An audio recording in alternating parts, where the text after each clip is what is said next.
I love Caitlin Clark. I love her too, y'all. She's a baller. When Kamilla Cardoso was asked point-blank who the most promising player in the WNBA was besides herself, she didn't hesitate for even a second before confidently naming Caitlin Clark, like she was stating the most obvious fact in the world. Meanwhile, her teammate Angel Reese has been delivering a masterclass in how to single-handedly derail a basketball team, and Cardoso's body language has been louder than words, practically screaming like a fire alarm going off at 3 a.m. Look at the frustration oozing out of Kamilla Cardoso. She gets a switch. Natasha Cloud, she's posting her up. We can't get an entry pass. Kamilla Cardoso sent shockwaves across the WNBA earlier this month when she boldly declared Caitlin Clark the league's most promising player. The statement wasn't just powerful because of its honesty, it felt like a direct snub to her own teammate Angel Reese, whose rivalry with Clark has been impossible to ignore since their college days. Cardoso didn't stop there either. She doubled down, praising Clark's historic influence and the way she can elevate not just the team, but the entire league with the kind of attention and momentum she brings wherever she goes. Most promising player in the league, apart from you. And that is obviously what she was asked. This is what she said to that. This is what she answered to that question. A liga tirando você. Caitlin Clark. For Reese, whose preseason crowds looked smaller than a middle school recital while Caitlin Clark was busy selling out arenas everywhere she played, the comparison hit like a dagger to the ego. The gap between Clark and Reese has never looked wider. Clark has become the cornerstone of the Indiana Fever franchise, putting up 24.7 points and 9.2 assists while carrying her team toward real playoff contention. Reese, meanwhile, has struggled badly, shooting just 29% from the field, coughing up 4.3 turnovers per game, and missing routine post moves against defenders much smaller than her. Cardoso's praise for Clark wasn't just about recognizing talent. It felt like a quiet but sharp critique of Reese's stalled growth and her increasingly obvious me-first mentality. If I'm Kamilla Cardoso, I am upset with how this offense is looking. If I'm Kamilla Cardoso, I'm upset that I still can't manage to get an entry pass. If I'm Kamilla Cardoso, I'm upset that I still need to deal with this type of amateurism in the WNBA. The Angel Reese shoot, miss, shoot, miss, shoot, miss, shoot, miss, shoot, miss experiment. Okay, this is where Kamilla Cardoso, look, pass it out. Look at Kamilla Cardoso on the bottom of your screen here. Pass it out, kick it out. Let me shoot a midi. How many attempts do we need at this? The Chicago Sky's 2025 season has turned into a complete disaster, a dumpster fire wrapped inside a train wreck, as tensions between star forwards Kamilla Cardoso and Angel Reese continue to rise after the team's fourth straight loss to the Phoenix Mercury. While Reese finished with a hollow 13-point, 15-rebound double-double in the 94-89 defeat, Cardoso's public praise of Caitlin Clark's generational talent, combined with her visible on-court frustration toward Reese, has only made the cracks inside the locker room impossible to ignore. This is no longer just a slow start or a rough stretch. It's a full-blown identity crisis for a franchise that placed its future on the Reese-Cardoso duo. Angel Reese had one of these double-doubles that doesn't translate to victories. And the WNBA is celebrating it today. And she put up one of the most baffling shots I've ever seen in my life last night. She literally put a shot up looking away from the basket and just flung it up over her head. All the while, she had perimeter shooters open, and Kamilla Cardoso, who, by the way, had a hell of a game last night, a hell of an efficient game last night, was come running in under the basket and if you're enjoying this, make sure to subscribe.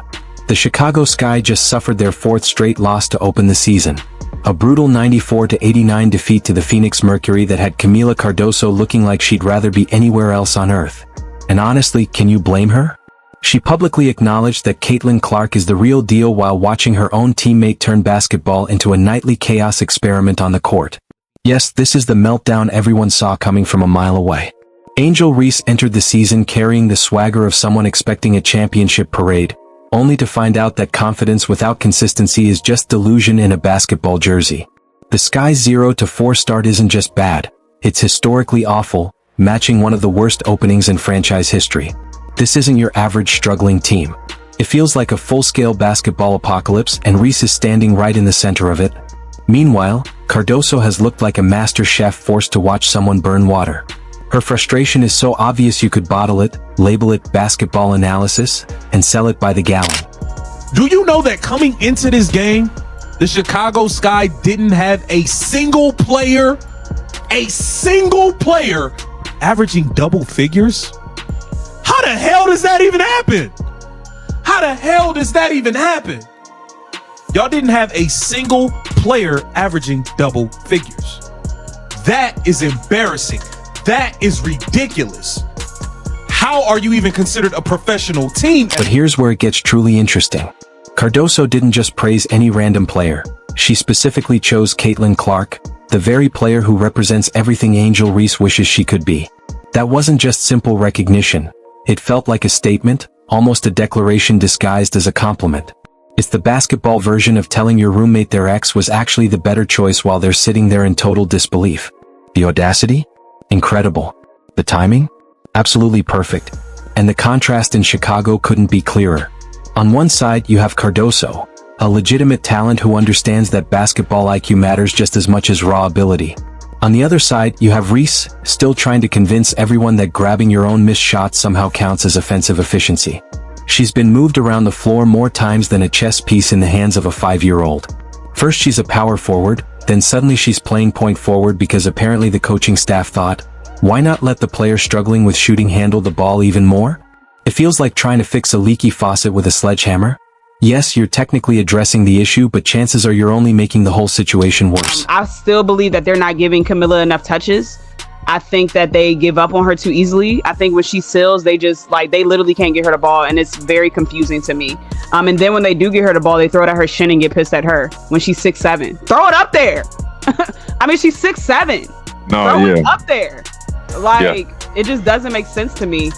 Coach Tyler Marsh came into this job with the optimism of a first-time parent, believing he could mold Angel Reese into something closer to a complete basketball player. He probably imagined championship banners, playoff runs, and Coach of the Year conversations. Instead, he's getting a front-row seat to the full Angel Reese experience. A non-stop cycle of missed shots, questionable decisions, and body language that sometimes makes it look like basketball itself is testing her patience. At this point, he's probably updating his LinkedIn profile during timeouts. And let's talk about those everywhere plans Marsh had for Reese. He wanted her to be dynamic, to create space, to facilitate, to basically become the all-around weapon every team dreams of having. In short, he wanted her to become everything she has consistently struggled to be. It's like asking someone who burns toast to suddenly cater a 5-star restaurant. The ambition is admirable, but the reality check has been brutal.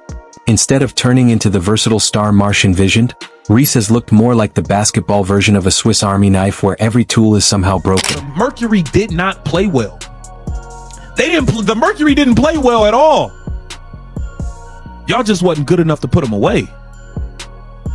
I don't know what y'all gonna do, bruh. I don't know what y'all gonna do. Y'all are 0-4. Y'all just blew a 15-point lead to a team that wasn't playing well at all.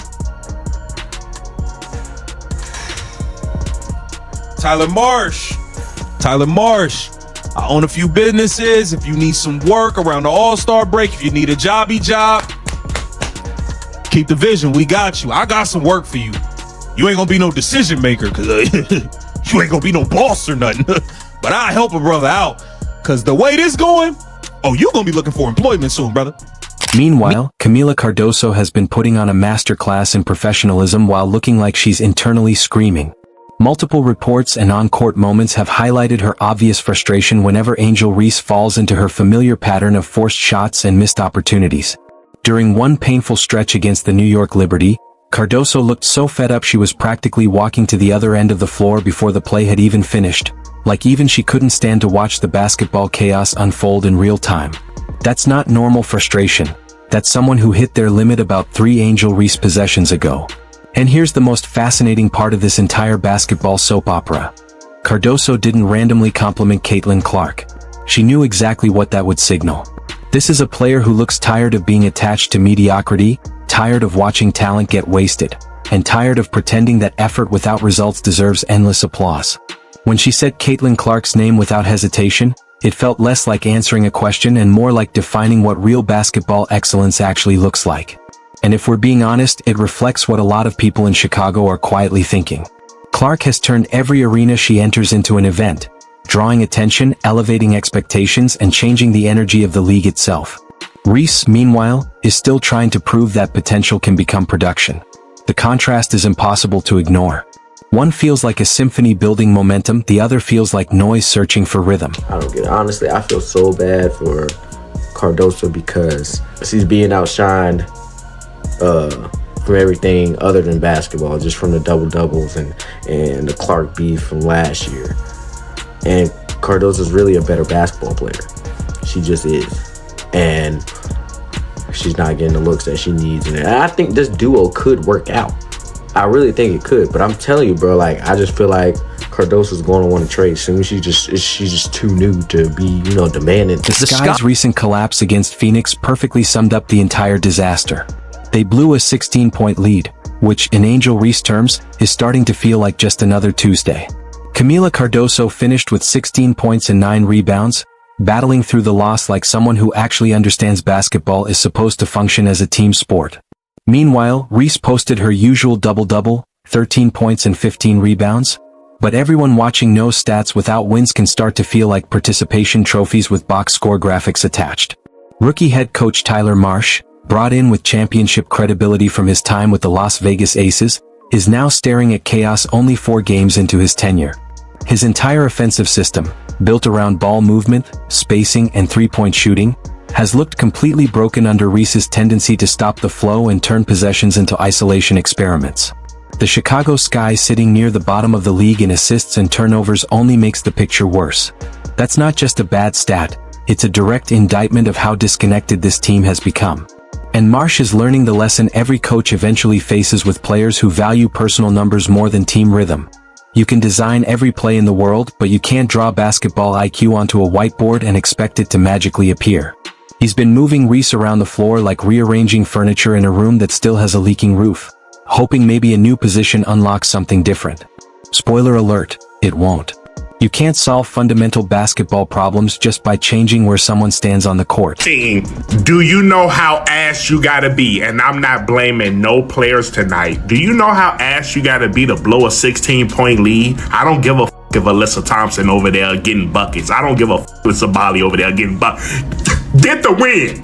And the reason I said I'm not blaming no players, because this is a very successful night for the two bigs. 16 points, 9 rebounds. She had 4 assists. Angel had a couple assists. You already putting offensive pressure on this team, and the fact they still have to go out there and play defense, which they did. This is a The funniest part of this entire situation is watching Angel Reese's supporters try to spin the chaos into something positive.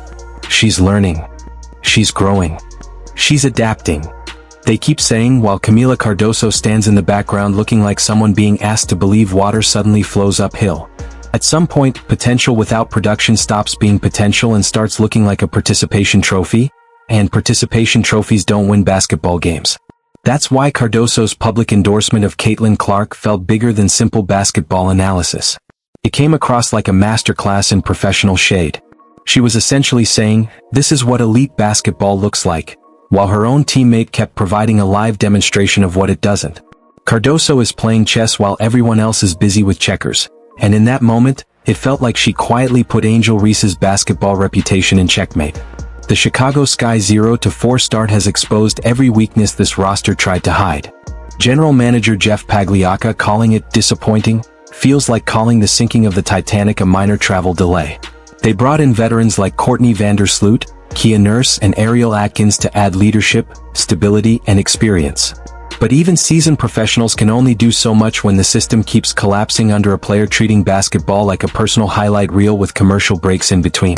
Chicago has to fix their veteran leadership in the post. They went and got veteran guards, hoping that the guards would mask the problem, but all they did was put a bad makeup job on it. Right now, Chicago fans are going to have to be patient. And I'm seeing a lot of people saying that, I can't wait till Angel gets out of Chicago. And to a certain extent, I agree. Angel would not be a starter if she went to any other team with a strong post player. Angel is going to be going through a very rough 3 to 4 years of this rookie contract, but Chicago has to make changes. What makes the situation more interesting is that Cardoso's comment about Clark came in a Brazilian interview, which naturally made it feel more unfiltered, like she was speaking in a setting where she wasn't tailoring every word for the local media spotlight.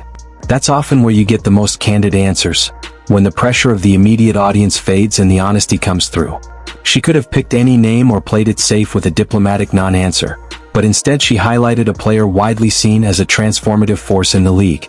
Whether people agree or disagree, that choice inevitably invites interpretation, especially in a locker room environment where emotions and narratives already run high. Meanwhile, the Chicago Sky are still trying to find stability in a difficult start to the season, and that includes integrating new pieces like Courtney Vandersloot, Kia Nurse, and Ariel Atkins into a coherent system. Early season struggles in basketball are common, especially with roster turnover and new coaching schemes under Tyler Marsh, but chemistry and execution take time to develop, something that doesn't happen overnight, no matter how talented the roster looks on paper. At the same time, the broader conversation around players like Caitlin Clark and Angel Reese tends to get amplified far beyond the actual on-court context. Clark's impact in Indiana is real in terms of attention and production, while Reese is still early in her professional development and working through consistency issues that many young players face when transitioning to the WNBA. In reality, what's unfolding in Chicago is less about single comments or isolated performances and more about a team still trying to define its identity under pressure.